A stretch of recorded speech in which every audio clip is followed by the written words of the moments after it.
Yeah, between two burns.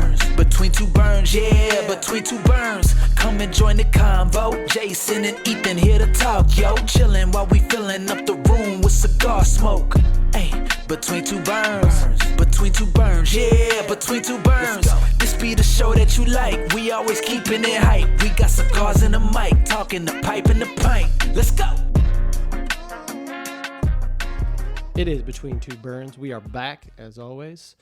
Getting on a schedule, man. I was about to say, this We're is producing good. content. We're producing content. It's Thursday, August 13th, Yes. right? Getting ready for another big weekend of stuff. We got live music again this weekend. Which Catchy songs. That's Catchy songs. stuck in our heads all week. Mamacita needs tequila. Yep. It's the only part of the song we know. She will already have played here. Christy Wilkins playing with us tomorrow night. That's her song that is like catchy and stuck in your head, called Poppy. Poppy. Mamacita needs tequila. I'm excited. I think she could be great. Yeah. All right, Between Two Burns back, our newest episode. Gonna do a little ripped from the headlines, get everybody caught up on what's things that are going on in the cigar that world. matter, maybe yeah. not matter. We're gonna talk about that. What we've been hearing people talk about, what we've called our attention. Yeah, and I'm sure, depending on how active folks who listen to this are into Half Wheel or other cigar blogs, what those things they might be talking about, and if you're not, what are those things that everybody is kind of talking about. So, but before we get into that, a little recap, because we got everybody knows that you're a tat guy. I'm a tat guy. Yeah, we are both smoking Tatuaje, the two of the newest releases. I've got the Series B of the Havana 6 release, correct? Yep. It's my first time smoking it. This is, what's the Vitola here? I don't know what It's the Britannica size. Yeah. But it's box pressed. Yeah. Britannica's like a 5.5 by 48 kind of Salomon-esque size. Salomone-ish. You know what I mean? Yes. Yeah. Doesn't kind of fit in a traditional sense of anything, really, to be honest with you. So I'm excited to try it. And then you've got Black Label, right? Yeah, I've got the Black Label Torpedo. If Ortolan wasn't coming out this year, this is probably my favorite cigar from this year. Oh, really? I love it. Yeah. I bought half a box of them. I wish Black Label always tasted like this. And if anybody smoked it, I think I've touched on this in one of the previous podcasts. It's a lot darker than what Black Label's been recently, and that flavor comes across on the palate. It's awesome. It's a really good cigar, specifically in the Torpedo. I think the Robusto is good, but this Torpedo is special. Where do you fall on torpedo size? Like, dislike, indifferent? I don't care. I'm Really? kind of indifferent. Yeah. I mean, maybe more than others, but it's finicky. Like this size, whatever you want to call this size, I like that. I like it. I like a Salomon though too. I think a Salomon is a cool. Honestly, Vitola. with this cigar, I probably would have gravitated towards the Robusto, but at PCA, the sample that I was given was the Torpedo, so that was all I had to smoke.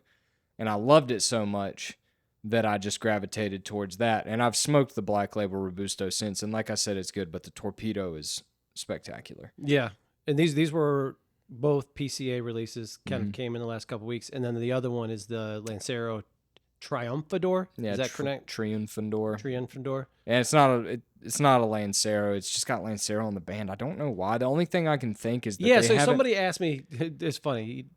Somebody asked me if we had any Lanceros. I was like, "Yeah, we've got a couple." We have the thing. And I said, "We've got this new." And I mean, it literally says Lancero on the. So I think, and I don't know band. this to be true.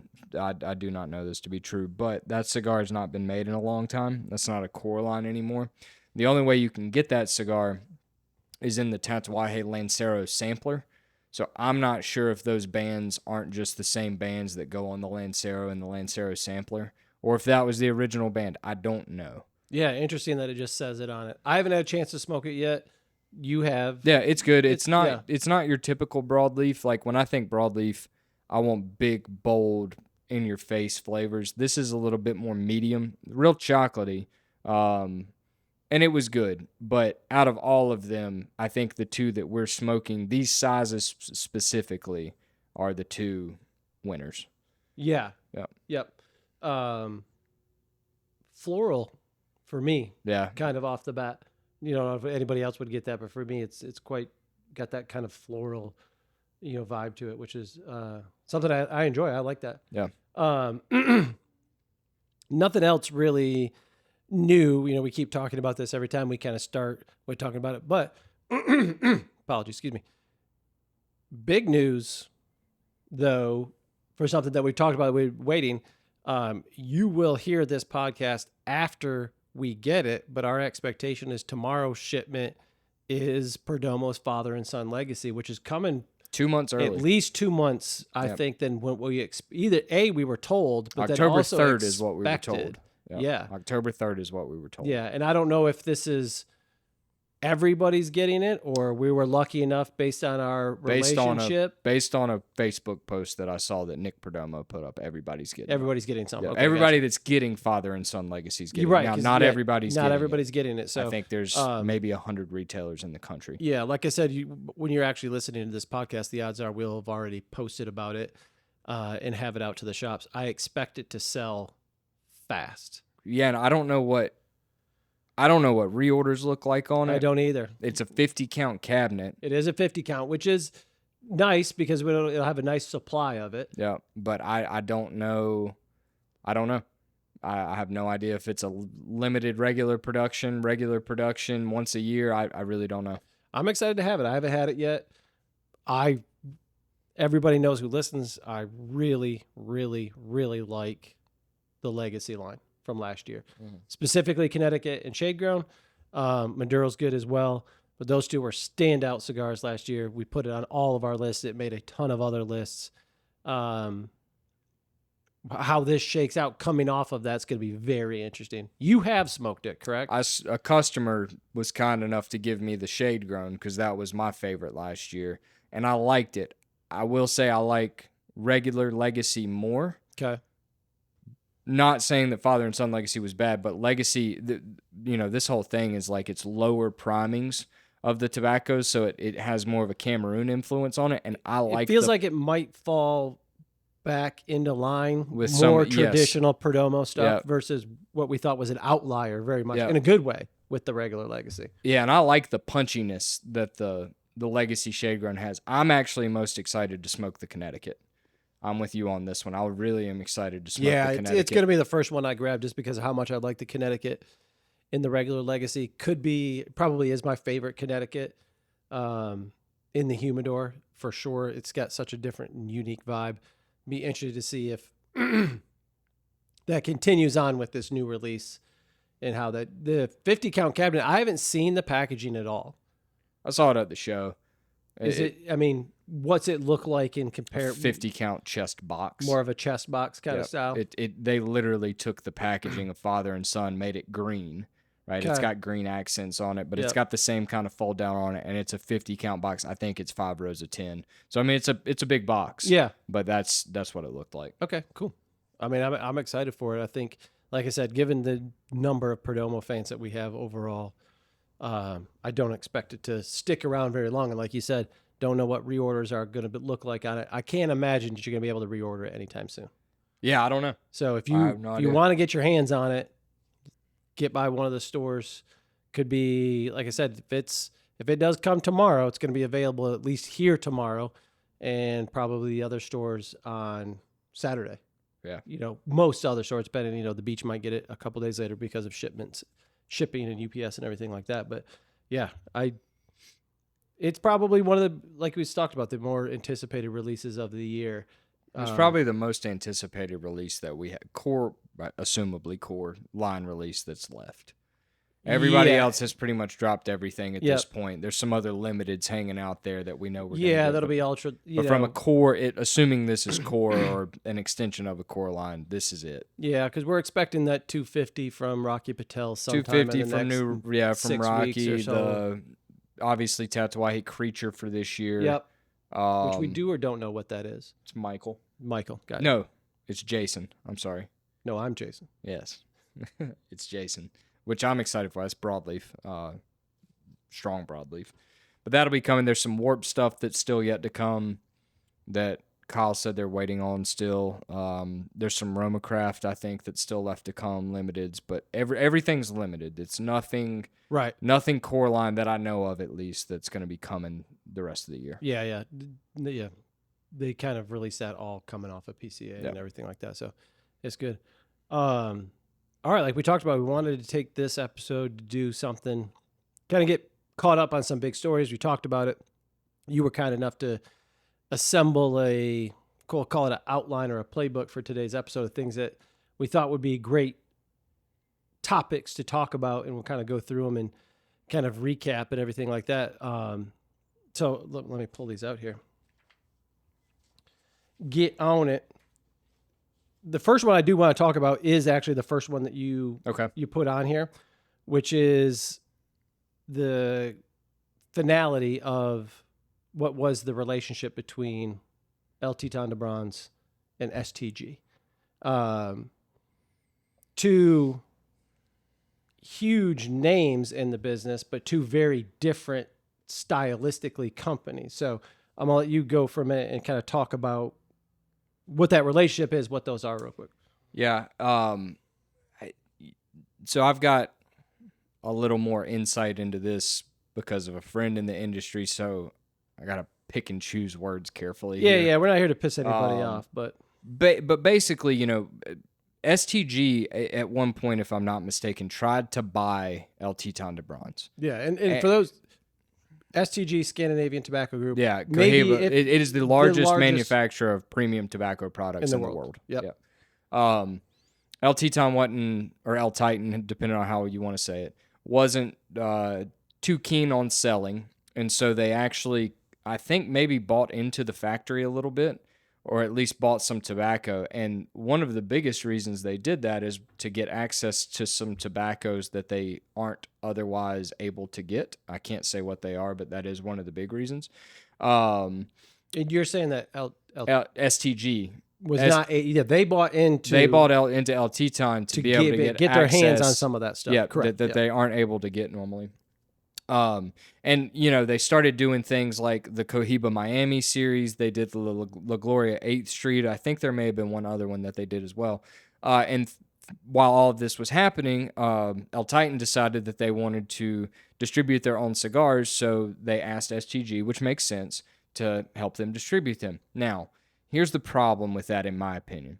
STG doesn't just have one portfolio of cigars. They have two.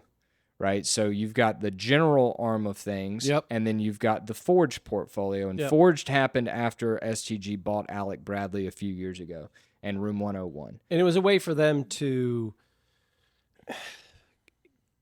tap into, maybe the wrong way, but to kind of capture a little bit of sort of boutique-ish brands that either they had or that they were gobbling up, that were separate from what we'll call like legacy mainstream brands. Right. And listen, I don't know this for a fact. Outside looking in, and I think you'll agree with me, I don't know how well this whole double portfolio thing's working out for them. And the reason I say that is because they just switched who had Cohiba and Room 101 and big brands they're around. Trading them back and forth like pawns almost. And it's almost to confusing. Justify the existence of one of them. Yes. So anyways, getting back to the El Titan thing, the problem is when you're a small factory like El Titan, the cigars are awesome. They've got the Redemption, they've got the 30th Connecticut, they've got the one that is made in Nicaragua at Naxa that's broadleaf that Redemption maybe? I don't know. I can't think of the name of it. The cigars are really good though. But very small factory that unless you're in the industry and know cigars, probably hadn't heard of them. You may have had a cigar that was made there before you, but you don't know who they are. And so I think what probably happened is their cigars were getting lost in the mix, right? Yes. And so what ended up happening is, they've been together in partnership for almost 2 years now, and I don't think that it was going the way that El Titan was hoping that it would. And so now they have decided to cut the distribution agreement with STG, but from what I was told by a rep the other day, they're still making at least 1 or 2 cigars for STG. So it's a really weird dynamic. Yeah, I'm sure there's some contractual obligations would be my guess when Yep. it comes to that they're probably going to be held to. And it's El Titan is known, at least in my eyes, for a very craftsman approach to making cigars. Very small, typically very limited runs of things. You'll see a lot of successful boutique brands start or partner with El Titan. Obviously, we know Ortolan is doing that exact thing. They're a trusted name in that very hands-on, old school craftsman way of making cigars. Yeah, and they pride themselves in using the intubado method. I Yep. may have said that wrong, but that they pride themselves in using that old school Cuban method. And listen, some of my favorite cigars of all time have come out of Yes, that 100%. factory. The La Polina Goldie back in the day when Yep. Maria Sierra, who used to be a hand roller for Fidel Castro back in the day, was making cigars there. That cigar was unbelievable. La Colmena Warped. I was going to say, Came out of there. Warped has done quite a few drops Yep. with El Titan. Padilla 8 and 11 Miami. Yep, which we know well. Obviously, we released that 1 year for them.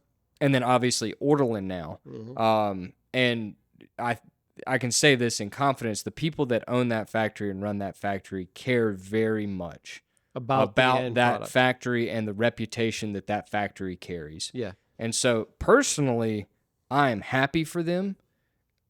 I understand why they did it to begin with. When you can partner with the largest distributor manufacturer of cigars in the world. You see, you still own a business, right? Yep. So you see the dollar signs, the potential of the dollar signs on the wall if you can get this broad reach. It reminds me, I'm going to draw a little bit of parallel to the craft beer industry and some personal experiences you and I have had as retailers here with people that we know in this business, right? That they do their craft beer exceptionally well. Okay. And they do it in a very limited way. It's small production. But then the grandeur of a distributor coming knocking and wanting to distribute your beer, you sign up for it, and then you do realize, like, does now the demand hurt my production, right? Does quality slip because I have to make so much more because we're putting them out there? And is that really what I want to do? Can I keep a supply?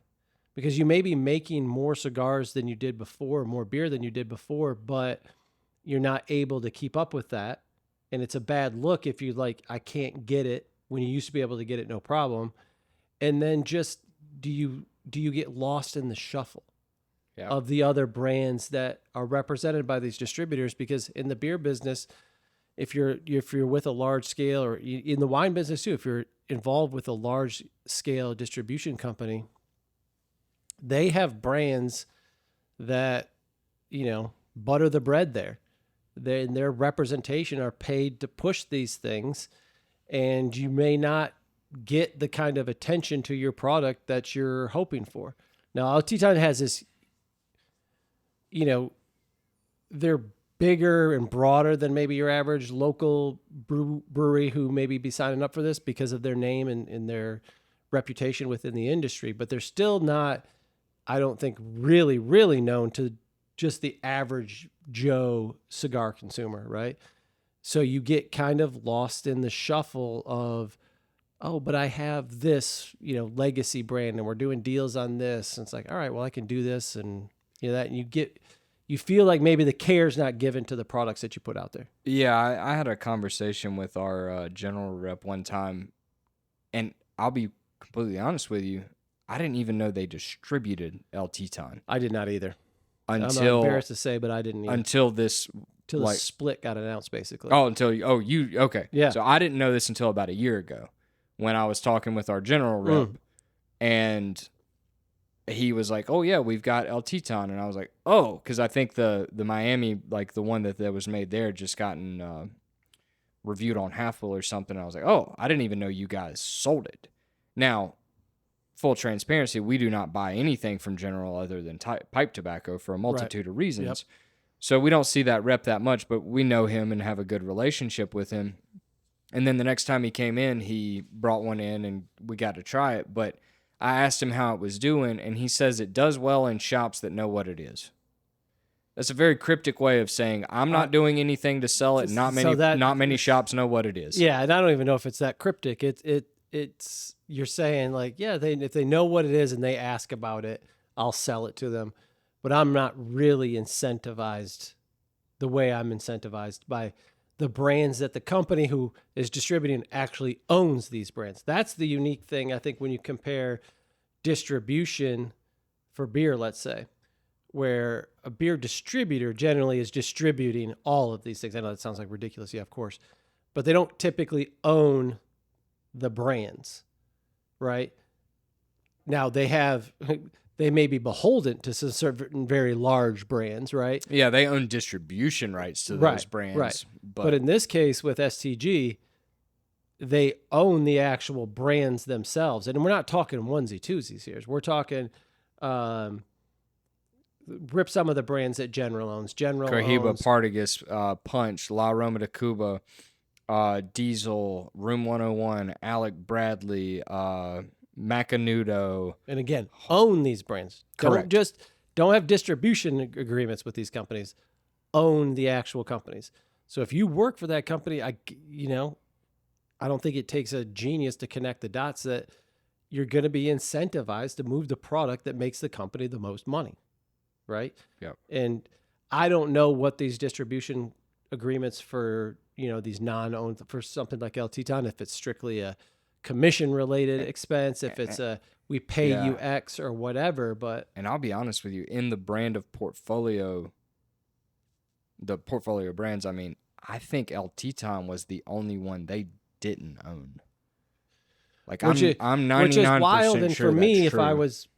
if I was that company going in, it would raise a red flag for me. Yeah. A little bit. Yeah. And I get it.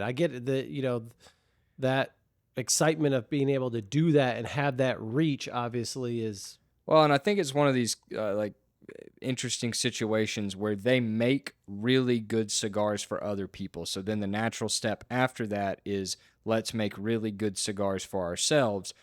But my guess is that they have a good understanding of the manufacturing side. They don't have a great understanding of the business side because they've just been making the cigars. They not have to worry about selling those cigars, right? Yeah. Those cigars are already bought and paid for by whoever is, making them, the company, right? Like Yep. Warped.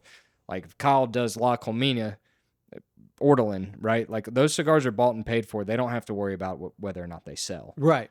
Now with this, they're having to worry about turns on their cigars that are in stores, and so it makes sense to partner with a company that's the largest in the industry. Sure. But at the same time, like you said, it goes back to how is it going to get lost? It's kind of what we talked about before with like brokers, cigar brokers, right? Yep.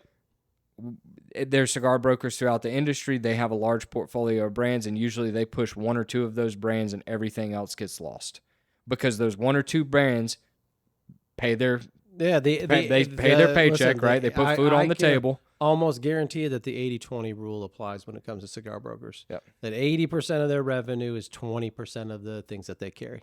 Yep. It works over time and time again. And when you talk about like El Titan, even if you have a situation where success could be tough, because obviously what STG was distributing was the El Titan branded lines of cigars. But El Titan does so much, like we talked about, for others.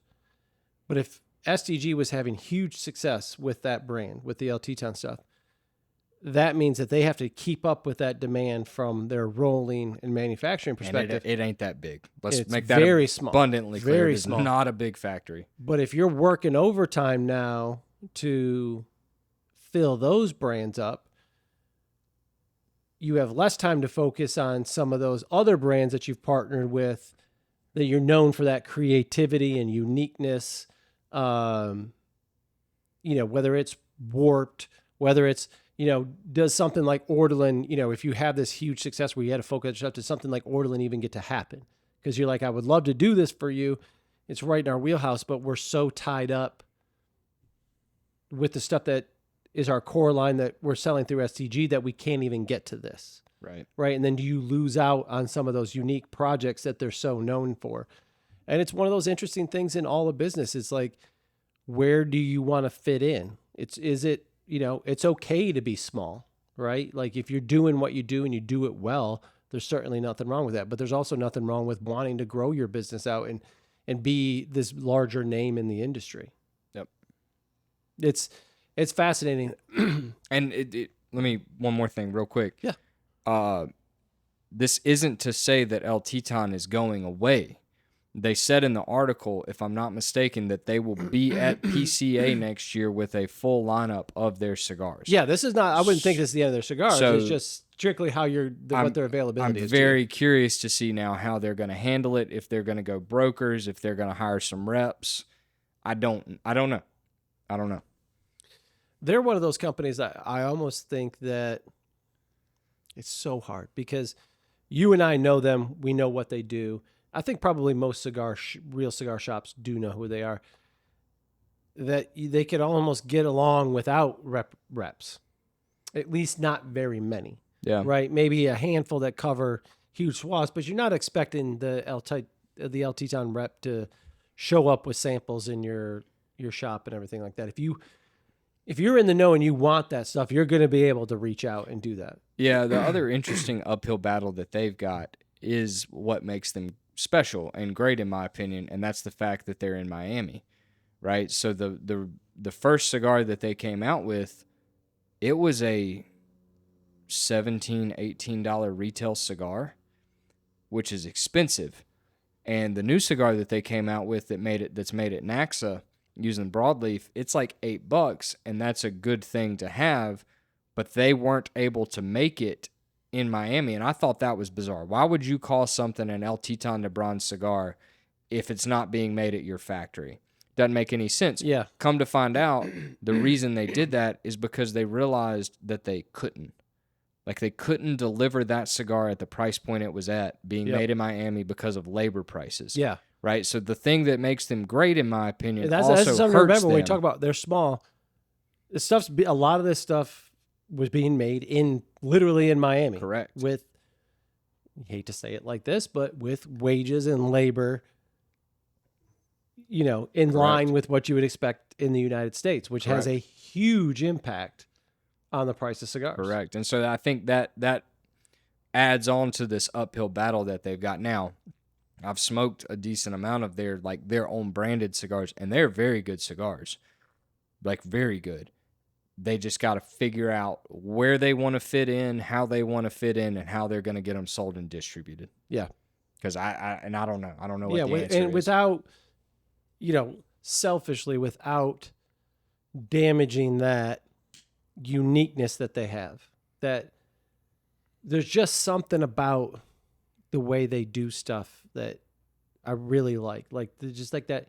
It still feels old world It's about old school. school about how they do everything. And like, selfishly, I don't want them to lose that. You know what I mean? I feel like we fall into that a little bit. And it's like, you know what I mean? Like, they feel like one of the last vestiges of if they don't go corporate, you know what I mean? You feel like you've got somebody who can do it. Now, again, selfishly, you and I have talked about the idea of doing a project with them. Yeah. They're a company that we could reach out to and create something very good, very unique, very premium, very real, versus slapping a band on something or whatever it may be. So that we hope that's an opportunity that we might get in the future. So companies like that are awesome. You know what I mean? They just are still doing it. I feel like there's a little bit of that seeping in. I think you've seen some different places with guys reaching out. I feel like La Isla is like that a little bit, with their styling and everything. But yeah, that's just something I hope they don't lose, because I think it's and one I of think those crafty, cool. Yes, you got to pay more, right? You got to pay more for handmade leather boots, right? That you love, but it's going to be. this is a buy once, cry once situation, though, and I know that's silly because it's cigars, and it's consumable, but like. And we'll have them on the podcast, and I know y'all are probably tired of hearing me say it, but Ortolan is the best cigar I've smoked in a long time. Yep. And I I really don't think that, and I love Mike, and this isn't me knocking his ability to make a cigar or work with people to make a cigar, but I don't think he could have made that cigar anywhere else. No, because I don't think that they would have given somebody, and don't yell at me, Mike, because I don't want it to come off bad, but I don't think anybody else would have given a guy off of the street the chance to make something, right? Like, right, and I mean, he still had to have an in. Right, at and, LT that, time, and that's what I don't you? mean. But like, it's going to be hard to go to other places and just be like, I want to do this. You know Well, what I mean? especially with, we're talking bigger companies like Aganorsa. Like when we did La Colonia, or when Larry did La Colonia back in the day, the minimum buy for every size was 250 boxes. I wouldn't be surprised if that wasn't doubled at this point. Oh, sure. Right. And so now you're talking about the barrier of entry is so much higher because they have to make it worth their while. And when they're making millions of cigars a year and hundreds of thousands of cigars for other people, 7,500, 10,000 cigars, that ain't nothing to them. And it's not worth their time. Yeah. Whereas with El Titan, they can do it. It's worth their time. And I mean, from what I know about the leadership there, they're awesome. And like I said, they really care. Like they genuinely care. 100%. And they don't want to lose that. So I'm with you. I hope they don't. I don't think that they will. I just hope that they don't get belly side up in this endeavor to make and distribute their own cigars. Yeah. Yeah. Again, because then you're talking a whole slew of different problems, right? Yeah. Yeah. So I expect them to come out on the good side of this, but you don't know. You just don't. You know what I mean? Like things are tough. So speaking, all right, next headline. I'm going to skip over one and go to this one. Sort of related, but when we talk about the price of cigars,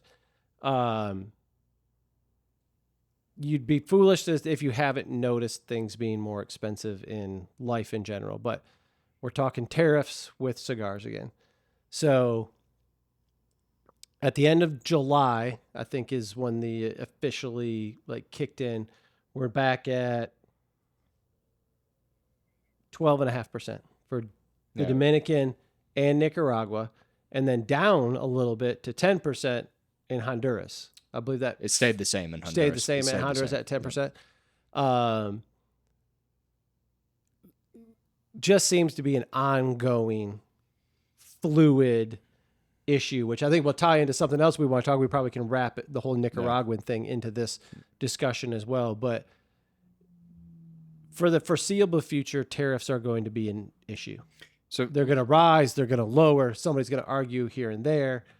So let me ask you a question because you're more in tune with the economic side of things than I am. We were talking with Nimish the other day. Nimish Patel's VP of Operations for Rocky Patel. And I'm sure everybody's seen in the news at this point that some tariffs are being reimbursed, right? Some, yep. What is the difference between the tariffs that are being reimbursed and these tariffs? To my knowledge, the tariffs that are being reimbursed were the original tariffs applied, let's say, over the course of the last, year and a half is roughly when this started, maybe a little bit longer ago, that those tariffs were applied in a way that was not Legal. We'll call it legal. Sure. Right. Legal with things. That then those needed to be paid back to the people who paid those tariffs. These now are set in, now I'm going to get in a gray area. I don't 100% know. These are set more now in in a more proper fashion of things that have actually happened. Got it. Right. So the other ones were put in quickly and I guess in the eyes of courts without authority, without a reasoning for doing it. Now you're seeing things come out that they can apply these tariffs in a way for which they can actually stick. And part of it is the way the Nicaraguan government has been handling things, their human rights violations. We can talk about the Nicaraguan, I guess we'll call him president, I guess that's what he calls himself, and his announcement that elections have been ceased, where they're ceasing elections in the country, which, massive red flag. Yeah, of all the headlines that I personally, I think you would agree with this, we are most concerned about or paying the most attention to at least It's the tariffs and this Nicaraguan presidency thing. The tariffs in general and the Nicaraguan presidency probably have the most realistic impact on how you enjoy cigars going forward, because it's just going to continue to make the things that you enjoy more expensive. There's just no way around it. We can't eat the cost of tariffs. It's impossible. We get price increases every year, generally speaking, from our manufacturers. Different manufacturers are handling the way they apply tariffs to us as a retailer in different fashions, which is a conversation we can have as to whether or not we agree with how people are doing it and what that looks like. And the Nicaraguan presidency thing, if Nicaragua, which is already a, unstable-ish place already, to then throw this into the mix to become a very, divisive and unstable That's a volatile region in situation the volatile situation and region in the world, that you and I both believe that the best cigars come out of Nicaragua. And we'll talk about this in a little bit, but if I'm not mistaken, the number one importer of cigars to America is Nicaragua. Correct. Over half, Mhm. if I think it's like 53% or That's something like correct. that, come from Nicaragua. So we'll go to the tariff thing first, because that's Sure. what we brought up first. The interesting thing about the tariff thing is, and I'm curious of your opinion on this, when we first started seeing tariff price increases, we weren't 100% sure that all the price increases that we were seeing were just solely tariff related, right? Yeah, there's not a lot of transparency, which No. is tough. Yeah. My question to you would be, do you think we're going to see this price increase? We're going to see this 2.5% tariff price increase one way or the other. Yeah. Do you think that we'll continue seeing line item tariffs on invoices, or do you think we're just going to see another price increase that could be greater than this 2.5%? I think it's going to depend on who you're talking to. I think it's going to be a mixed bag. We had this conversation with Nimish, right? I don't care for the companies that have baked the tariff increase in, because there was always the speculation that A, they might change, B, they might just go away. You know what I mean? Or in this situation where in some instances it has to be paid back, what does that look like for us, for the retailer? We paid you a price for a tariff. We just did. Now, we have some companies who separate it as a line item on an invoice. It says, here's what you paid for the tariff. If this tariff goes away, this line item goes away. If this tariff goes up, this line item goes up. That's completely and totally, it's reasonable. It sucks, but it's reasonable. My concern and annoyance with it comes in with the companies that have, for all intents and purposes, just baked it into the price. Like, we've increased the wholesale price of the cigar to accommodate for this tariff. You have to understand everything like that. Yes, but what you've done is basically put that in there and with no real way to say that this has gone away. And if I am of the opinion as a business owner that if in fact tariffs that were paid by a manufacturer are paid back to them, I think reasonably should expect to be returned that same money. Yeah, I don't disagree with you. But I don't know that they're going to do that, which is could be opening them up for all sorts of legal issues, in my opinion. So we had this conversation the other day, but for those listening, I'm a big video game guy. Love video games. And Nintendo released the Switch 2 around the time tariffs were happening or whatever, and they were talking about pricing, going up on price and whatever, and they did raise the price on it. And everybody found out that there was a tariff reimbursement coming, and Nintendo came out and said, nobody's getting their money back. Everybody knew what they were signing up for, which is a terrible way to handle consumer relations when it comes to this, in my opinion. Yeah. But it seems to be the case that that's also what's happening with everything. Yeah. Right? And I'm not talking about just cigars. I'm talking everything, right? And I will say if at any point we ever do get any money back, in my opinion at least, it will come from a much bigger lawsuit involving bigger companies that will set a precedent for these other companies. And then there may have to be another lawsuit based on that precedence that's set in court. Yep.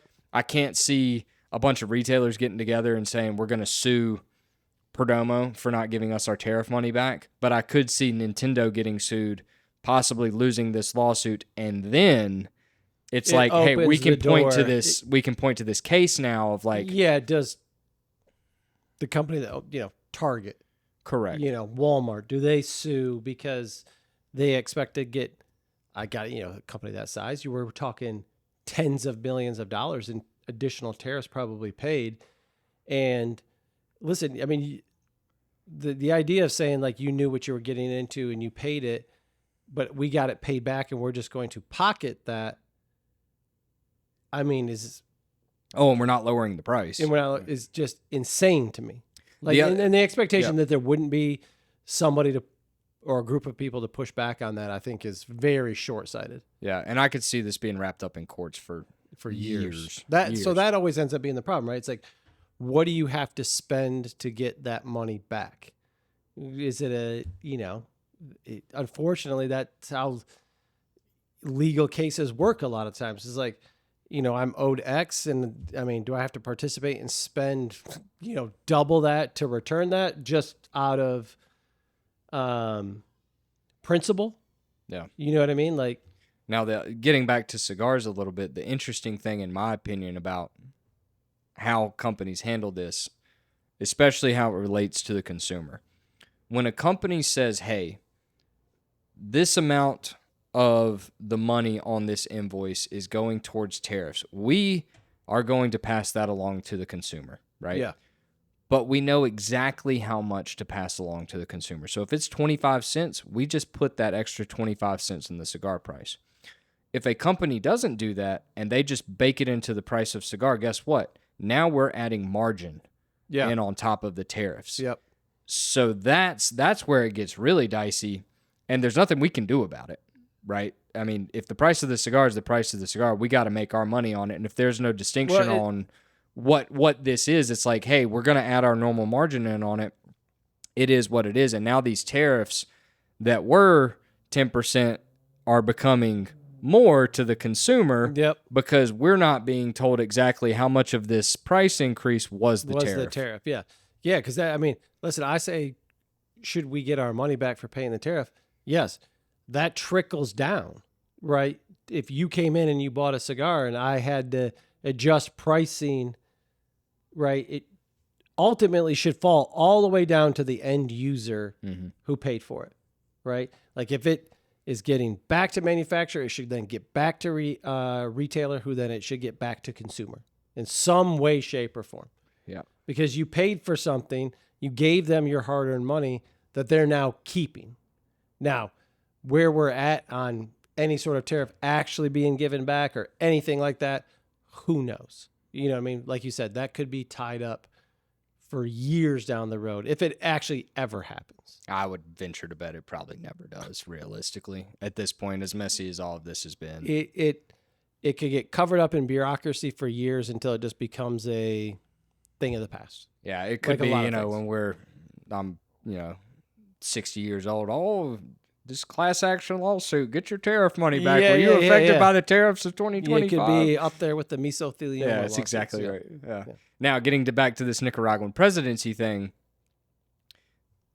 from a tariff perspective, the justification of the tariffs on all of these countries, you could argue one way or the other. But now with this Nicaraguan thing, they have a direct thing that they can point to of like, hey, not only are we seeing these human violation rights, which we can argue about, but communism. And Correct. of all the things that America don't like, it's communism. It's and I'm not it's pinko commie I rag. ain't a commie guy either. You're wearing a freedom. lot of red, earth white, and blue. tones Man. over there. Red, white, and blue shoes. Dog, you know what I mean? America. Anyways, my biggest concern out of all of this, the tariffs suck. I'm very I'm very concerned about this. I'm far, far, far more concerned about this than the tariffs in general. Yeah. Now, they probably go hand in hand to a point, but this will kind of lead into the Honduran piece of it as well. While they are also receiving tariffs, it's less than the Dominican. It's less than Nicaragua. It obviously borders Nicaragua. They share a border on the Honduran southern border and the Nicaraguan northern border. Everything's like that. But this has the potential, like I said, I think the best cigars come out of Nicaragua. Most of the imports are now coming from there. If you have a person who's like, now we're not even holding elections, are they taking control of manufacturers who are there, putting pressure on manufacturers there, expecting manufacturers to participate in some sort of communist socialist regime or however it may be? I mean, Well, and God forbid we get back to Cuba and they just decide we're going to take all this crap. correct. Yeah. Right. Because I mean, not only right, like the initial gut reaction is like, oh no, embargo, right? But it goes much deeper than that. Like you just said, obviously we can use Cuba as an example of what happens when a communist dictator gets in and decides that all of this is mine. They took all the farms, fields, tobacco, and everything of every single Cuban manufacturer of cigars, and they all left and went to Nicaragua and Dominican Republic and Honduras. And that's why Nicaragua, Honduras, and the DR are so great today, is because they took their seeds, their farming techniques, whole 9 yards to these countries, and then they found out the climate was better, more suitable, whatever. But God forbid, a cigar company or a cigar maker down there, the Cuban government comes to them and says, you have to pay us X or you're not going to be able to do it anymore. And they say no, and they say, screw you, we're coming to take it then. Yeah. Because that's an overnight dunzo. Done. And it's not just dunzo of like the cigars that they make, but it's also the tobacco they sell to these other companies too, right? So this does affect companies like El Titan de Bronze, right? Right, yeah. Because if they're getting their binder and filler from Nicaragua, well, guess what? Just because it's not made in Nicaragua, they ain't going to be able to get that binder and filler anymore, Right. so that cigar is not going to be able to be made anymore. Yeah. So it's not like my father, if this were to happen, and God forbid it does, but just because my father has not Tabacalera, Chapacal, El Rey de los Habano in Miami, that doesn't mean they're going to be able to transport all their tobacco over there. Yeah, Correct. Yeah, and even, and we'll get into kind of the Honduran piece, but that's exactly right. We're talking, let's use Aganorsa, who's a great partner of ours. Yes, they have their line of cigars like that, but the amount of tobacco that they sell to manufacturers who are not in Nicaragua, but use that Nicaraguan tobacco, that flow would stop as well. It wouldn't just be that manufacturing piece. It would be, the pieces that others are assembling elsewhere.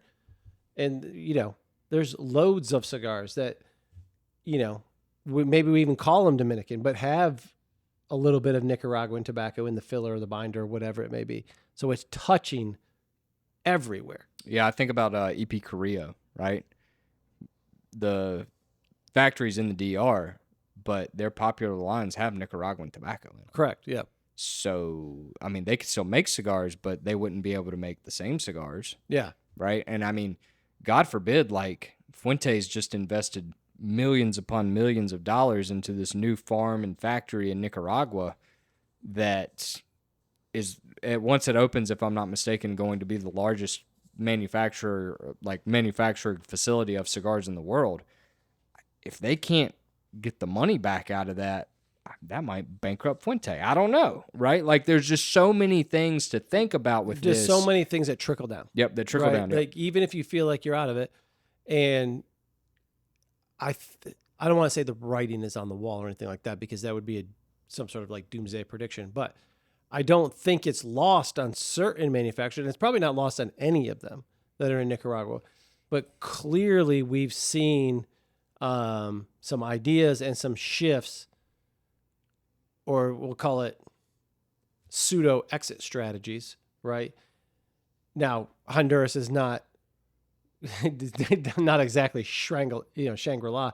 there, and they're not, void of these tariffs as well. But they do have that couple percent is a competitive advantage. But we've seen Honduran stuff make a broader entrance into the market, right? Like New My Father factory, Tatuaje coming out of Honduras. It's beyond just like, let's just see if we can do a Honduran cigar. There's more motivation to it than just that, right? Like you can't tell me just like, I think that the folks at My Father just woke up one day is like, oh, I think it would be cool if we made Honduran cigars.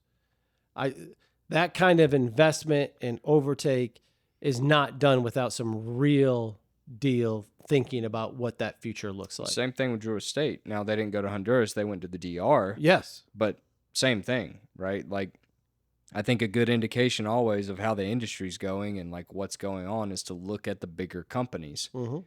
And when you've got My Father going to Honduras, Drew Estate going to the DR, Fuente going to Nicaragua could be bad in this situation if shit does hit the fan, but it's a good indication of like where things are headed, where things are going. So yeah, hopefully nothing comes of it, but it's certainly something to keep an eye on because it could be bad and people need to be ready for it if it does happen. I mean, you and I, the day it came out, had a conversation of like, okay, because 80% of our humidors Nicaraguan? Sure. Arguably? Yeah. Yep. Like what would we do if this were to happen? If shit hit the fan fast. Yep. Yeah. And you got to have a plan. Yeah. We got some man. That'd be work good. Yeah, we do. We'd have a little bit of back supply of Nicaraguans for you guys. Yeah. Which actually we'll just kind of meld into this next thing, which is the actual import of cigars. So I've got some stats I'm going to rip off to you. This is as of May of 26. U.S. premium cigar imports were approximately 158.4 million compared to 162.2 million during the same period in 2025. Roughly a decline of 2%. I think in the general grand scheme of things, I think a person would look at a decline of 2% as, yes, as a decline, but we'll call it flat. That's basically, within the, inflationary kind of number.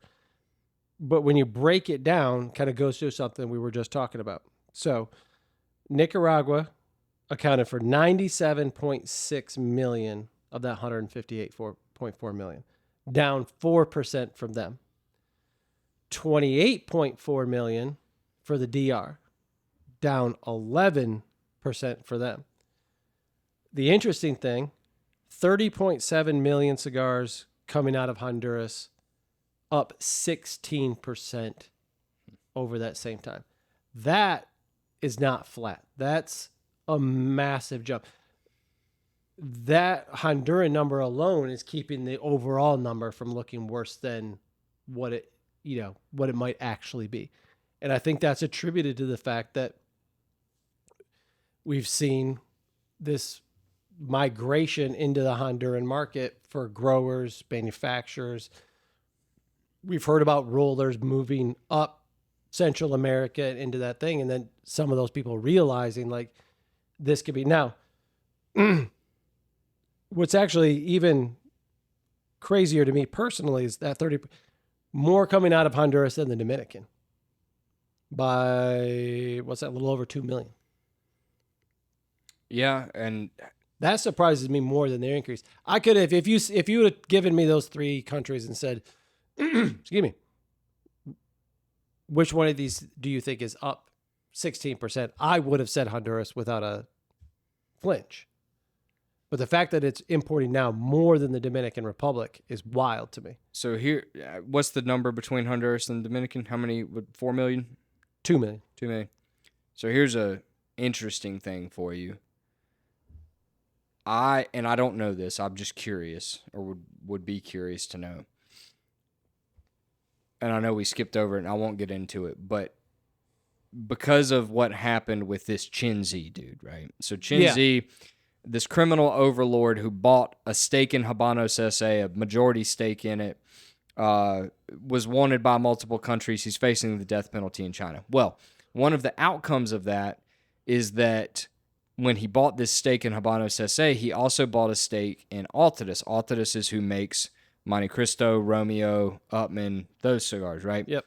They also own the largest manufacturer of cigars in the world, Tabacalera de Garcia. Tabacalera de Garcia, excuse me, makes over 40 million cigars a year in the Dominican Republic. When he got arrested, the U.S. government put a sanction on that factory, and they were not able to produce cigars for many months. Yeah. Many, many months. And they instead started coming out of Placencia's factory and AJ's factory. I wonder if that discrepancy in the Dominican and Honduran numbers isn't because strictly of that. related to that. It could be. I don't know. Yeah, I don't know either. It's just stipulation and nerdy stipulation. I mean, it stands to reason that why wouldn't it, right? Yeah. Like if you have to shut down on that, and I mean, you just can't produce what you're trying to produce. Like, has to be. Yeah. Right. But who knows? But like I said, like if you'd have told me that Honduras was the country that did it, I would not be surprised. And it's not just because of Garcia's, the my father family and stuff like that going there, but it's a clear, I think, realization that if we don't want to be stuck holding the bag, we're going to have to do something to strategically put our company in a position that we're not just out of business potentially overnight. You know what I mean? Or just, left to bleed to death laying out in the street kind of thing. Yep. So, yeah, it's super interesting. All right. I wanted to talk about the generational tobacco ban. I ban. want to talk about the generational tobacco ban. But I want to get the details that we did right. This is something that has been tossed around in the U.S. and not federally or nationally, but there have been some, we'll call it municipalities. And I think some of them have passed it. Okay, I would have to do the research on that. I think some in the Northeast have passed it. I know the Northeast some areas in the Northeast were heavy on trying it. Whether they made it through, I don't know. Probably pays to do a little bit of research on this before we talk about it, but it's not how we do it on Between Two Burns. That's right. We go in Off the cuff, baby. Yeah, diving in the No deep edits. end. Diving in the deep end, baby. Yeah, there'll be an edit right here. It's like, I am sorry. Yeah. January 2027, anyone born after January 1st, 2009, permanently prohibited from legally purchasing tobacco products in the United Kingdom. I don't personally see a way where this ever flies in the United States of America as a federal ban. We like our stuff too much. You could be for or against tobacco all you want, but to suggest that you can never do it. Now, somebody might come to me, it's like, well, we did it with this and we did it with that. And that may all be true, but the idea of that is wild. Yeah, I think the only thing we can really look at with how this played out is prohibition. And obviously prohibition didn't work out very well. And it opened up the black market for liquor, right? I think if we ever saw this in the States, and I think over there too, there will be a black market for tobacco. That's always what ends up being the thing, is you put these rules and you create a secondary under the table market that, and also the other crazy thing is specifically dating it. Yeah. Right? It's like you and I could be theoretically born 3 days apart. I could be born December 31st, 2008, and you're born on January 2nd, 2009. And for the rest of my life, I can buy a cigar and hang out and smoke it. And for the rest of your life, you can't even look at one. Yeah. The interesting thing with this, well, a couple things. One, it's absurd, in my opinion. Now, that's coming from a tobacconist, but I just think the whole thing is absurd because of what I just said. The black market that it can create is ridiculous. And I mean, I'm not overly familiar with tobacco laws overseas, but, if anybody that's listening has never looked it up before, you should look up like plain ban and box laws when it comes to cigars. You should look up some of the packaging laws, I think in Australia, where you have to put like a picture of a child dying of lung cancer on a package of cigarettes before you buy it, Yep. and those kind of things. So I'm not overly familiar with that. The thing that is more concerning to me and to at home, and by home I mean America, is the flavored tobacco bans. Yes, Because those, on the other hand, we have seen. we have seen in And- all sorts of varying types of wording and regulation, whether premium cigars like, we'll say Tabacs or Deadwoods or something like that, whether that falls into that, or if we're targeting like, the other kind of Black and mild. black wood and tip wine, milds. that Yeah, kind yeah, of that thing. type of stuff. Yeah. And it's not as big of an issue now, and I'm happy to say that. There was, especially during COVID, a proliferation of cigar companies, one in particular that I won't name, but if you're listening, you're going to know who they are, that was coming out with packaging that was cartoons, Cinnabon, Trail Mix, this, that, and the other. You're certainly not talking about Privada Cigar I Club, would, right? no, I would never gotcha. mention anybody's name. And all of this is happening while we've got a serious FDA threat, right? Threatening to raise the price of cigars, threatening to change the cigar industry as we know it. And the big thing that the government cares about is marketing to kids. Correct. And listen, I talked about on the last podcast how I wanted to smoke a cigar when I was 18 because I thought they were cool. Cool. Cool. At man. no point before that did I necessarily want to smoke a cigar because, you know what I mean? Yeah. But if someone had said, hey, man, this cigar is flavored like root beer, Root beer. I'd be like, oh, root beer. I love root beer. You know what I mean? So I'm torn on this of like, I think it's silly, but at the same time, when you have companies, and I'm not just talking about premium cigar companies, I'm talking about companies like STG and Philip Morris that are coming out with wraps or cigars that are flavored like bubblegum and cotton candy and licorice and all this kind of stuff. I kind of get it. Mm-hmm. The problem is cigars are going to get wrapped up into it, and that's my concern. Yeah, that the fight, I think, from outsider looking in from that perspective, is the fight for cigar manufacturers has been less about eliminating it totally, and the idea of it totally, versus exempting premium cigars out of it. Like, I understand what you're trying to do and what you're trying to accomplish, but we don't believe that you're blanketing it all on the same thing. I don't believe that these fall under those same parameters. Yeah, unfortunately, though, it seems like it's a losing battle. But I say all that to say it is something to be mindful of because it can become a slippery slope. It can be, and the reality is it's hot button topics like this can so much be influence or dependent, whatever you want to use, on which political influence is currently predominant in the country. Yeah, Right, and- like- yeah, You could find somebody who really that's just not what I'm really focused on. I'd rather be focused on this. Find somebody else who's like, this is my passion to eliminate this. yeah. And honest, I mean, listen, I'm not trying to talk politics whatsoever at all, but just a fact, is that Trump has been very anti-regulation, whereas Sure. Biden wasn't. And so Biden was the one who was very much so FDA needs to regulate tobacco. We need to get cigars in this, blah, blah, blah.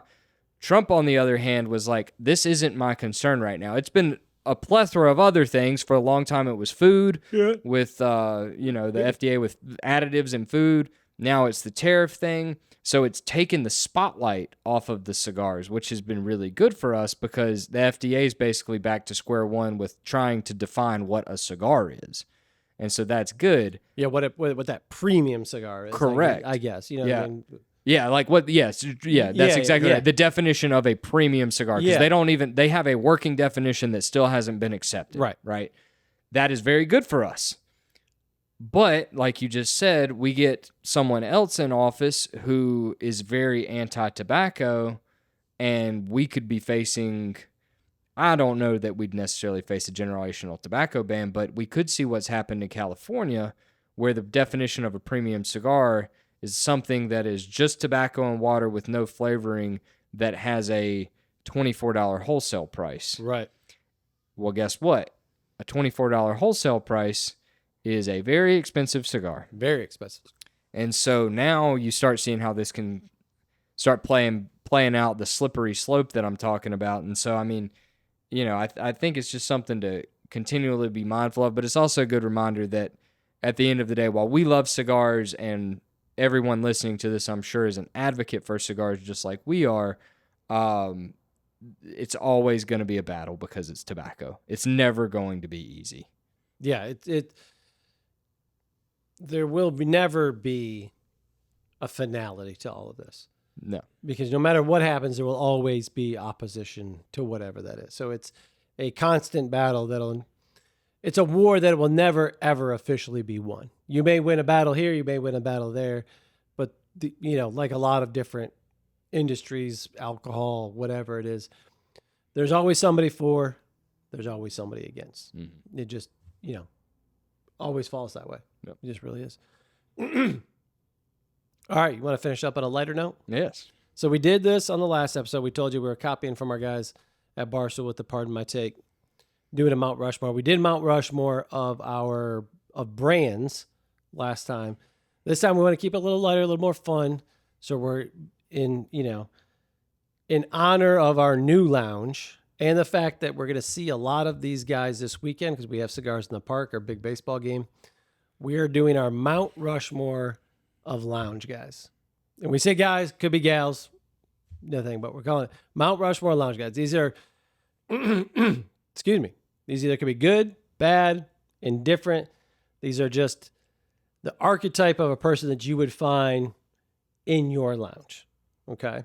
Now, I went first last time. I'll go first. So I'm going to give you the first pick. We're going to do it again, same way, snake drift. Let me get my notes here. Cole helped me out making some notes of the different guys that we want to put here. You are going to recognize a lot of these guys. Yep. You know what I mean? If you're listening to this, you'll be like, oh, yeah, I know that guy. That guy's this. Not by name maybe, but, I've seen that guy in every lounge I've ever gone to. Yep. Like I said, could be good, could be bad.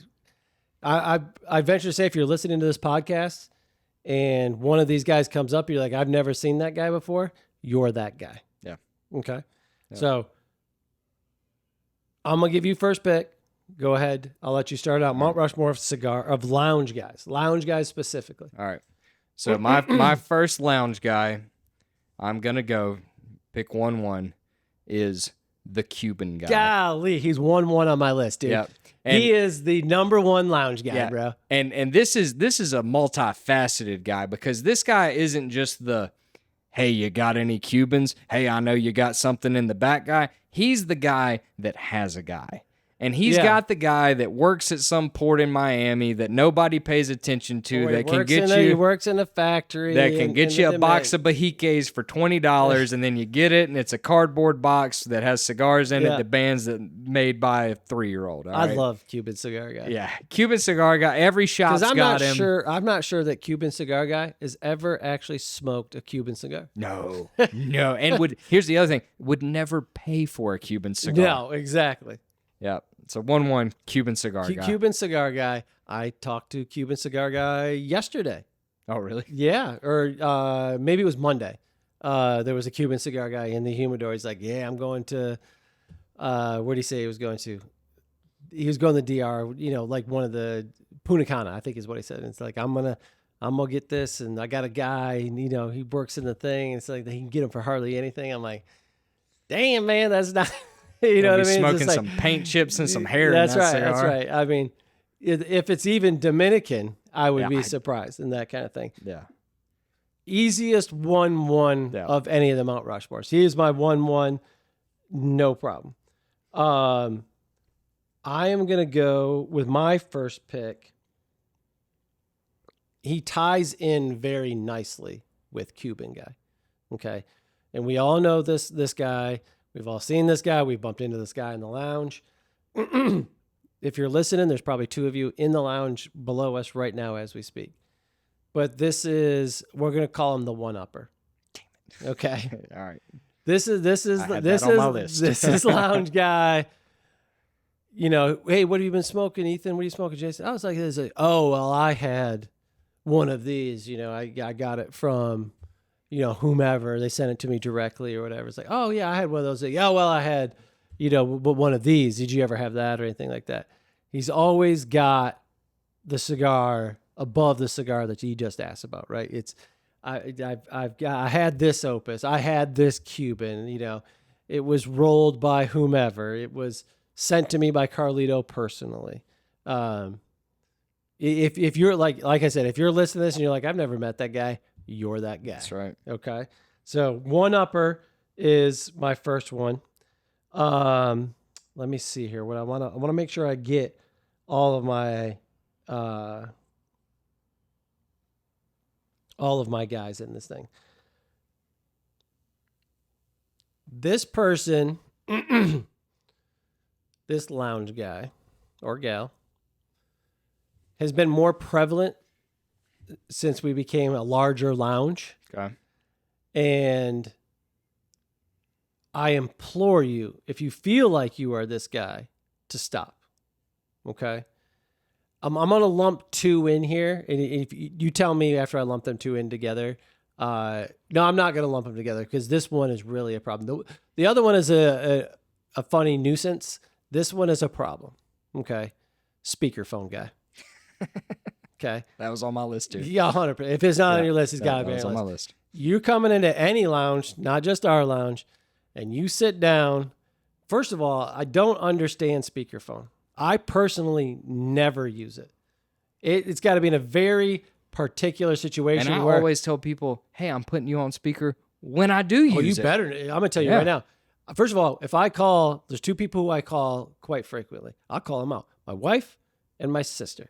And they'll be doing something, and I know I'm on speaker because I can hear myself talking to myself because it's echoing back. I'm like, you better take me off a goddamn speakerphone right now. Don't want to hear it.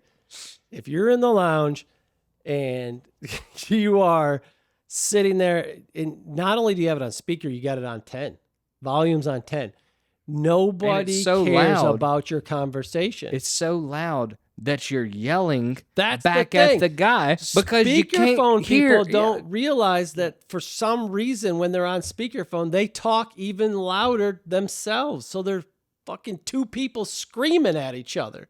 Yep. Get off the speakerphone. You got to make a call. No problem. Come up front. Go out on the patio. You know what I mean? Yep.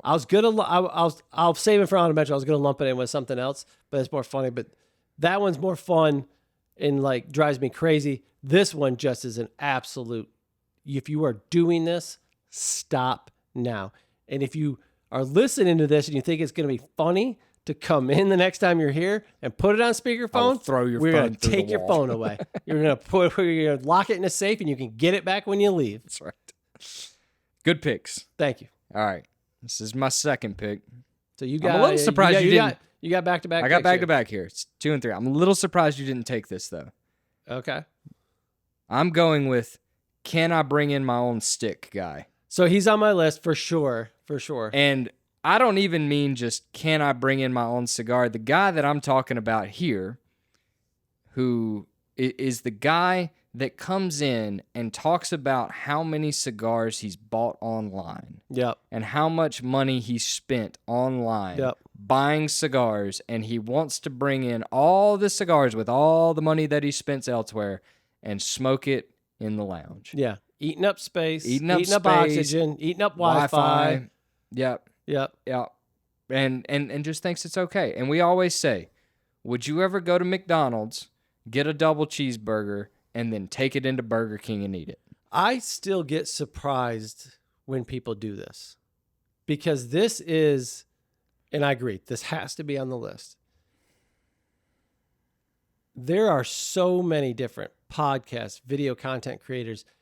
I know Maz and the boys at Holtz that do their videos thing. He most recently did a video on this, like, do not bring it in your own damn cigars, man. I mean, he made a very similar analogy about a restaurant or whatever it may be. It's like, but the fact that it doesn't ring true to certain people is wild to me. Yeah. And this doesn't apply to I bought 5 or 6 cigars from you yesterday and I would like to smoke one of them here today. I can live with that. That's not a problem. It's the, hey, I got this, look at this sick deal I got off a Cigar Bid, or Cigar Page is offering these. They're like, you guys don't sell them for that. It's like, okay, cool. I stop by Cigar Page's lounge and bar and hang out there. Exactly right. You know what I mean? That kind of thing. That's exactly But right. it is so prevalently known by retailers and lounge owners that they put this out. We talk about it all the time, that people are still like, oh yeah, we do it. And we tell people to come in. We don't charge a membership here. We never, no plans of that. Buy a cigar here, buy a drink, and there's a seat and hang out. But it's just not a library. Yeah. It's just not. You can't come here and This ain't Starbucks. yeah. But even Starbucks get on your ass but you wouldn't take your own coffee in there. Yeah. Well, I do. I go to Panera every Friday morning. Yeah. There are people that bring their own coffee into Panera and just sit there on their laptop and don't buy anything. Gotta get out. It's fascinating. Sorry. You're eating your dollars out the door. Fascinating. All right. So, third pick, I'm going to go with something specific, but I think this person is everywhere. And I'm picking this because this is another one that has become more prevalent here since we've opened too. And I may have to elaborate a little bit. But I'm going with the you guys are out of coffee guy. I have coffee because I won't be picking him now, but I have the guy who's a bottomless pit for coffee on here. So it's not just the bottomless pit though. Yeah. All right. It's 8:00 in the evening and no one wants to drink coffee and you want us to make a fresh pot just for you. Why first of all, if you're drinking coffee at 8:00 at night, unless you're working third shift, you got a problem. Okay. Drink decaf or drink some water. You probably need to hydrate, okay? But second of all, okay, like I said, we do coffee free here. We do. And so that is part of this, right? Yeah. Like Yep. When I went down to Florida earlier this year, This is part of guy who brings his own cigar in. Yeah. And then he wants to suck back coffee. But this has always been a problem here because we've always done free coffee. And I remember Larry telling me back in the day that he used to have a guy named Cheap Frank. Yep. That would come in. Podcast. No. That would come in every single morning with a thermos and fill his thermos up with Larry's coffee and then leave and not buy anything. Yep. But that's what I'm talking about here. It's you guys are out of coffee. You need to make more coffee. I just drank a pot of coffee. It's 8:00 at night and I need coffee. It's that person. What cracks me up and what never fails, if we're standing at the register or whatever, and you hear the guys go up and they're pumping the carafe, you know it when it becomes empty and it's pulled. You can hear that sound that it makes. I don't know. I guess maybe because they're drinking the most of it, how it's humanly possible. But it is always the same person when the coffee runs out. You hear that sound, you look around, and you're like, God damn it. Like it's like, hey, you're out of coffee. The same guy gets the last little bit every single time. Yep. And you're like, how is this possible, man? How come the guy who's not a nuisance just be the guy who has the last bit of coffee, comes up and says, hey, just want to let you guys know, I think you probably, if you want to, make another pot. Yeah. No, it's like, hey, you out of coffee, you gonna make some more? Yeah. Well, and It's like, no, Barker. I'm gonna the other one, he is exactly who I was thinking of. Yeah, he takes the last bit of coffee every single time. He's like, I just want to sip, and then I make a new pot of Now, coffee, to be and fair, he goes, Barker is not the problem, but it's always Barker who gets the last little bit of coffee. The other one that goes along with this is the, hey, will you guys make a fresh pot of coffee because your coffee's not hot enough guy? Because we got one of those too, and it's just one of them. Really? Yeah. I'll tell you who it is later. Okay, cool. But he'll come in and, like, if the coffee is not hot enough for him, he ain't drinking it. And it's like, dog, this is free. Why are you complaining about free? Yeah. So anyways, that's my third. It's okay. Okay. So you've got you just went back to back. So I'm back to back again. Yep. Okay. First of all, elite Mount Rushmore to this point. Yeah. Okay. I'm gonna put a person that has always been around, but it's how am I going to describe this here? because this is not a regular. This is not somebody who is always in. Okay, and this could be a different person. It doesn't seem to be, but it's going to play into a couple people that we've had recently, what we've had in the past, and we've talked about them on the podcast. This is I can't handle myself guy. Okay, It's much more prevalent than it used to be. it's happened 3 fucking more times than it should have. It has in the last 20 years, but. This has been more prevalent because we now serve some alcohol. We're doing our diligence to make sure people aren't being overserved or anything like that. But it can slip through the cracks, unfortunately.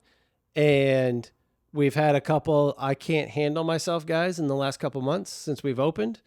We've had I can't handle myself guys in the old shop in the past. Some very unique situations. That's all that needs to be said. If you're I can't handle myself guy, and you piss in your pants, or you're falling down in the back, Or shitting on the floor. or shitting on the floor, or you showing got your your dick hanging dong, out. you got your dong hanging out. Act like you've been there before, Yeah. okay? It's a real life.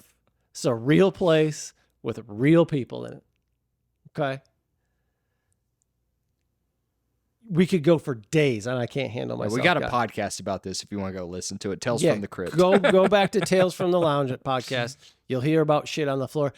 Unfortunately, however you want to look at it, we could fill a whole nother podcast with some since then. You took 28 years to fill one Tales from the Crypt podcast. It's taken 3 months to fill a second one, Yep. which is insane to me. Yep. I'm saving my last pick for a very special guy. Okay. Oh, boy. And not only this is a lounge guy, but this is a person. Okay. And he, after the last podcast, he gave me shit. I don't know if it was genuine shit. He's just giving me busting my balls or whatever. So I'm going to put this person to see if he's even listening to the podcast, because he's a lounge guy and he is a lounge guy in himself. Okay. He's not a one-upper. He could be a little bit of a connoisseur expert, but he's not a one-upper or anything like that. I'm just putting Chris Bray on my Mount Rushmore of lounge guys, because I want to know if Bray's listening and see if he even hears this. But Bray personifies lounge guy in a great way. Yeah. Great dude, loves to bust our balls, but in the best way. He is the representation of that lounge guy, right? Buys stuff up that comes in when it's new, supports our events, good dude, likes to bust our balls. So on the Mount Rushmore goes Chris Bray. That's a great pick. Thank you. I was going to not pick Chris Bray specifically, but I was just going to go with Norm, right? Yeah. Let's wrap it in like that. 100%. That was going to be my last pick, because I was thinking about our good friend David Gillette. Like, my Gillette's wife comes in in that. and she's like, is David just always sitting there? And I Yeah. hadn't seen him for 3 days, and I texted him worried about him. Yeah. Um, Rod fits in there. Rod, Pell. yeah. These guys. You know what I mean? It's Norm. Yeah, Yeah. that's Norm. It's we'll put Bray. He's the regular. Yeah. Right. But in the best possible Yeah, the way. regular you love to see. Correct. Yeah. Yeah. Come Yeah. at the door. Norm. Exactly. Yeah. Exactly. Good pick. All right. Well, that's what I was going to pick, because I didn't think you were going to pick it. So I'm going to go with I got 3. I got a whole bunch of honorable mentions that we can rip off at the end here too. All right. I'm going to go with another one that we love. Okay. I'm thinking about one person very specifically, but there's a bunch of them.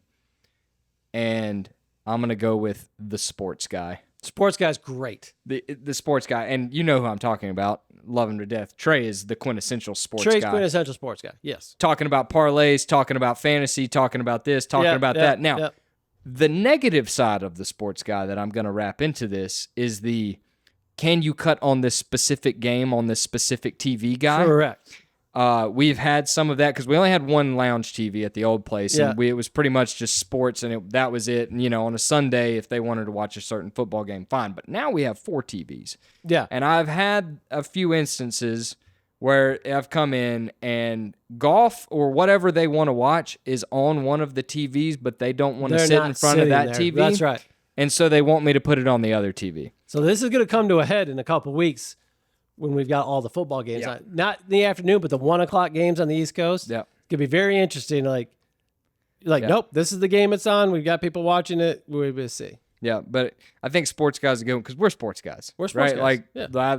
those are some of the best Yeah, I'm conversations sorry we have in the we lounge. do not pay for the Eastern Norwegian soccer. I'm sorry league, you bro. want to bet on Malaysian ping pong, okay? Stream it on FanDuel. Yeah, exactly. Yeah, and sports guy takes many forms. There's the Trey sports guy. There's that sports guy. There's sports guy who doesn't know sports Yeah. but wants to be a sports guy. Yeah. And you're like, damn, dude. Like, he's like, yeah, I don't know. This seems it's like no. Well, It's that's like what not, Trey said that's- today, man. I hate to prove you wrong, but I got to do it. Yeah, he said that directly to me. Yeah, I didn't appreciate it at all. That's a great Mount Rushmore. That's a great Mount Rushmore. So we're gonna get this podcast up. I want to see if Bray's listening. Yeah. So Yep. Bray, you come in. You say I listened to the podcast. You say you listen to the podcast. You gotta tell me what you were. Don't just say I listen to the podcast because you won't be able to say that without knowing anything. You do that. Cigars on me. All right. I like it. So what's your honorable mentions real Oh quick? 'Cause yeah, I have I'm gonna rip through a one- couple here. I have one that I didn't. The one didn't I do. said that kind of went with speakerphone is Bluetooth guy. Okay. Bluetooth. If they got the Bluetooth in, you don't know if they're talking on the phone. If they're talking to you, you're like, it's like when you. That's the worst. It's like when you bump into somebody in the hallway. You don't know. Am I going left? Am I going right? Yeah. It's like you talking to like wait no, wait what? Like okay, kind of goes with the one upper. It's the connoisseur, the expert. Like I know more about this than you, which could be true. Usually isn't. Yeah. Okay. Generally speaking, not. Ash all over the place, guy. That's a good Get it one. in the ashtray, That's man. a good one. Get it in the ashtray. That can go with the can't handle yourself guy. yeah, that yeah. Yeah, that can You go know, with that. But that's- that That's is a good one. yeah. I remember my first cigar. Yeah. You know, kind of guy. Never buys. Walks around the lounge, doesn't buy anything. So that was my honorable mention was the cheapo. El And the Cheapo, yeah. cheapo doesn't just not buy anything. The cheapo's the guy that wants you to cut his cigar because he hasn't finished it and put it in a bag for you so you can smoke it later. And at the extreme of the cheapo guy, they go around and pick up half-smoked cigars that other people have left and smoke them. That's a guy. Yeah, and That's a that guy. is one very specific guy That's that comes one in very here. specific but guy. He is the quintessential cheapo. Politics guy. Yeah. Can't help himself. Yeah. Got to get everybody, make it awkward for everybody in the lounge. Whether they agree with him or not, it's like, all right, man. Like, take it down a notch. We get it. You don't like it. You love it. You don't like it. I don't care. Doesn't matter. Watch the sports watch the Norwegian soccer league. You'll be fine. Always in the bathroom guy. Like, how many times do you got to get up? Yeah. He always in the bathroom guys, usually coffee bottomless pit guy. Yeah. You know what I mean? That kind of guy. This one hits a little person. This is a person. He's not going to listen to the podcast. He's an amalgam of many people. The Steve Sinetti. We love you, but you got to be careful what you say. You're going to get us all in trouble. That's just the truth. Yeah. Like The dirty old pervert. yeah. It's like, oh, okay. But it's like, yeah. Hey, man, you can't say that. Yeah, but we love you. So yeah, nobody's going to say anything, but like, hey, okay. All right, Let's take it cool. down a notch, all right? Cool. Yeah. Gotcha. So that was my honorable mentions. I like it. Great mushroom, Yeah. great Mount Rushmore of guys on there. Hopefully we'll be back quickly for the next episode. We'll probably have an episode or two in between when we have Mike on. September 12th, Ortolan launch at the Greensboro store. 10 count ceramic jars, correct? They're 10 counts. Yep. Kind of really starts at, what do we say, 3 o'clock? Yeah. It's going to be an awesome day. It's not often you get to do something like this with somebody. It's actually very super rare, you know, that you get to do something like this with a friend who's launching a company of something that we hold in such high standard and so good. So if you're listening to this, check our Instagrams. You get emailed about it. It's going to be awesome. We're going to be the only place you can get it around. Just a fact. He has done some launches at some other places. I know he's got one in New Jersey coming up with Cigar Den. Yeah, on the 29th. Right? On the 29th of August. These things are selling like crazy. Super limited on how many they're going to be. We expect them all to go that day. Yeah. It's going to be awesome. By far one of the coolest things. We're going to add to the day as much as we can. You'll hear this probably after anyway, but we've got Cigars in the Park, one of our great events. If you're not coming to it this year, get with us next year at the baseball game, smoking cigars. Super cool. keep check of our social media. We've got Cigar Club. more. Cigar Club is next week. You will hear this before. AJ Fernandez stuff is here with Don.